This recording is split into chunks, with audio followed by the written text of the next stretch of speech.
semester 4 jurusan Manajemen Pendidikan Islam.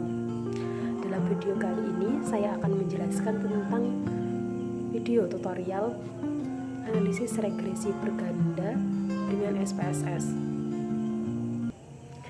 Pertama, saya akan menjelaskan terlebih dahulu tentang konsep dasar analisis regresi berganda. Analisis regresi berganda bertujuan untuk mengetahui ada atau tidaknya pengaruh dua atau lebih variabel bebas atau X terhadap variabel terikat atau Y. Uji T bertujuan untuk mengetahui ada atau tidaknya pengaruh parsial atau sendiri yang diberikan variabel X terhadap variabel Y. Uji F bertujuan untuk mengetahui ada atau tidaknya pengaruh simultan atau bersama-sama yang diberikan variabel X terhadap variabel Y. Koefisien determinasi bertujuan untuk mengetahui ada berapa persen pengaruh yang diberikan variabel X secara simultan terhadap variabel Y. Untuk video tutorialnya, simak video berikutnya.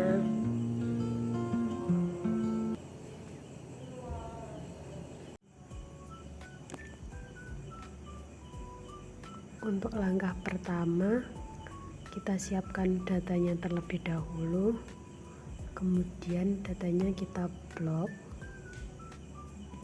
kita copy, lalu kita masukkan ke SPSS, kita masukkan ke data view.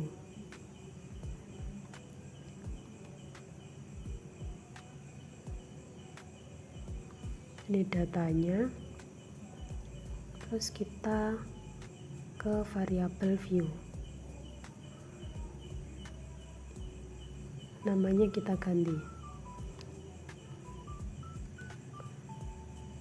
X1, X2, Y.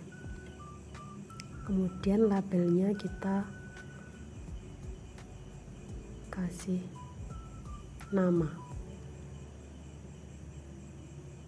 Tadi ada motivasi X1, minat X2 sama prestasi. Berarti ini motivasi,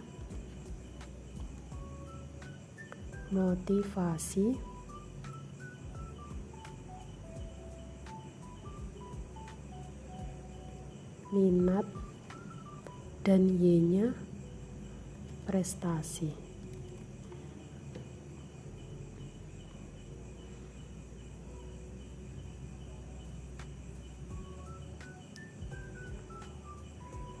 Kemudian kita analyze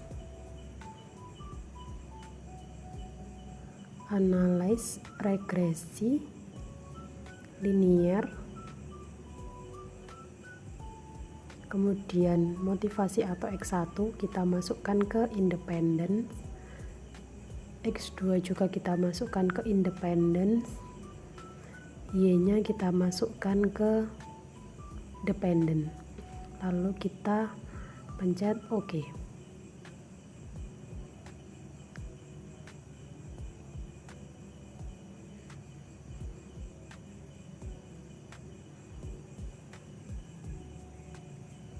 Nah, ini diketahui seperti ini.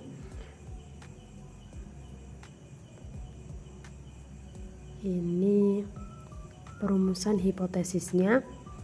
H1 terdapat pengaruh motivasi X1 terhadap prestasi atau Y.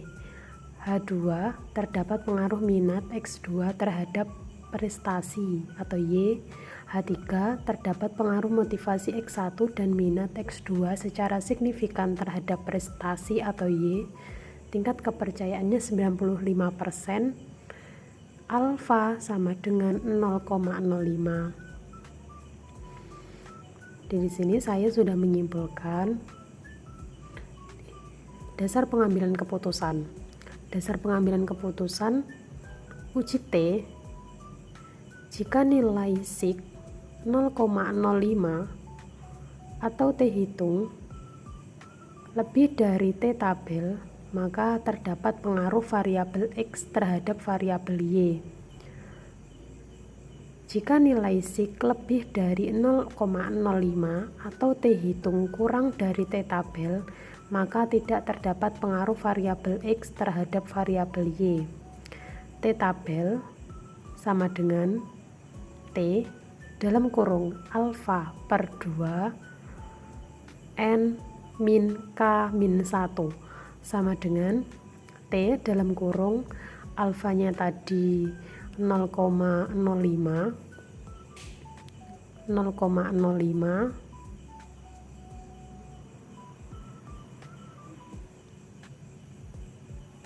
N-nya ini jumlah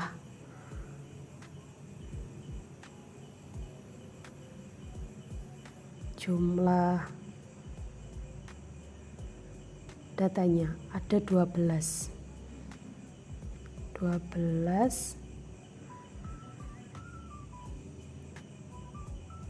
berarti 0,025 berarti kan ini 0,05 per 2 jadinya 0,025. N tadi 12, K nya jumlah X nya ada 2, jadi 12 dikurangi 2 dikurangi 1 jadinya 9 sama dengan 2,262 ini kita lihat dari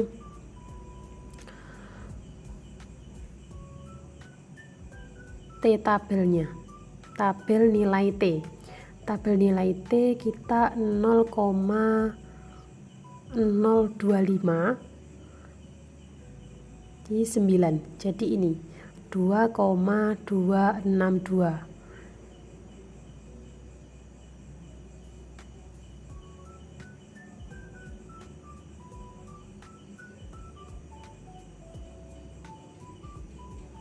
Terus kemudian uji F-nya, jika nilai sig kurang dari 0,5 atau F hitung lebih dari F tabel, maka terdapat pengaruh variabel X secara simultan terhadap variabel Y.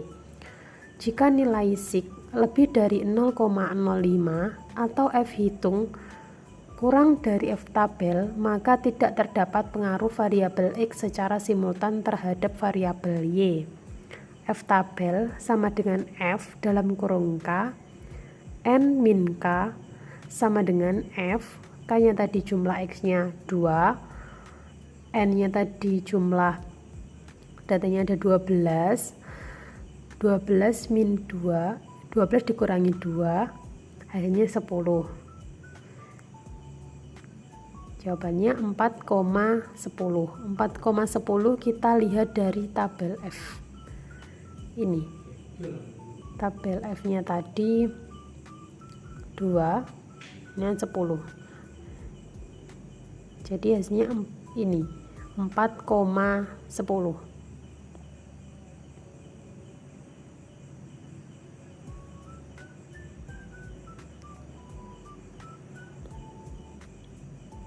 Kemudian lanjut ke pengujian hipotesis H1 dan H2 dengan uji T. Ini bisa kita lihat koefisien. Ini koefisiennya saya mengcopy dari SPSS. Koefisiennya ini saya simpulkan di sini. Pengujian hipotesis pertama atau H1.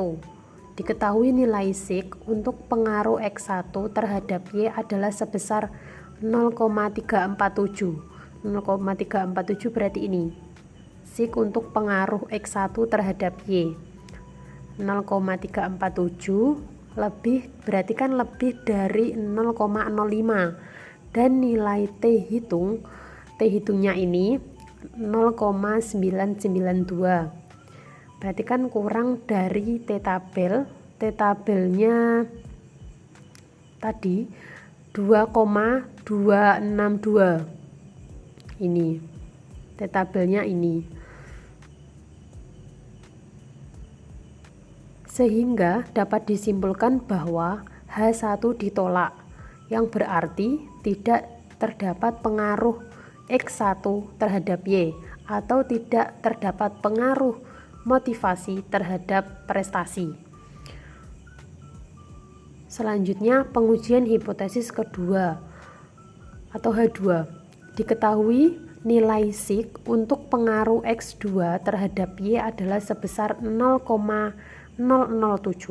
0,007 ini berarti kurang dari 0,05 dan nilai T hitung 3,441. 3,441 ini berarti lebih dari T tabel. T tabelnya tadi 2,262. Sehingga dapat disimpulkan bahwa H2 diterima, yang berarti terdapat pengaruh X2 terhadap Y atau terdapat pengaruh minat terhadap prestasi. Kemudian selanjutnya, pengujian hipotesis ketiga, H3 dengan uji F. Pengujian hipotesis ketiga dengan uji F bisa kita lihat di tabel ANOVA. Tabel ANOVA ini tadi, ini saya sudah copy di sini. Jadinya seperti ini. Berdasarkan output di atas, diketahui nilai signifikansi untuk pengaruh X1 dan X2 secara simultan terhadap Y adalah sebesar 0,000. Nih, 0,000 berarti kurang dari 0,05 dan nilai F hitung 23,978. Nih, berarti lebih dari F tabel. F tabelnya tadi 4,10. Ini F tabelnya.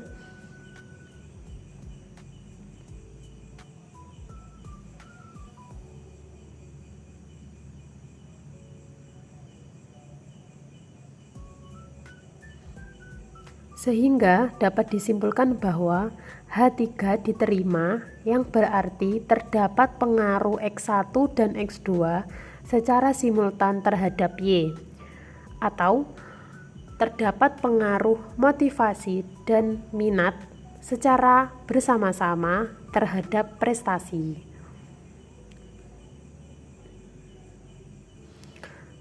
Selanjutnya, koefisien determinasi. Koefisien determinasi bisa kita lihat di model summary. Model summary-nya ini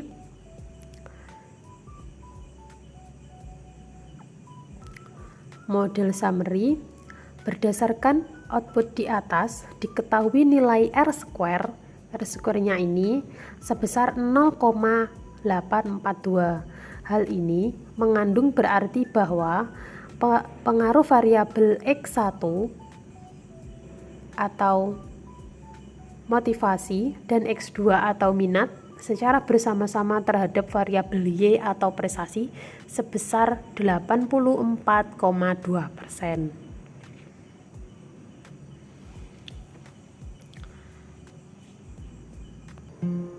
Itu tadi video tutorial dari saya.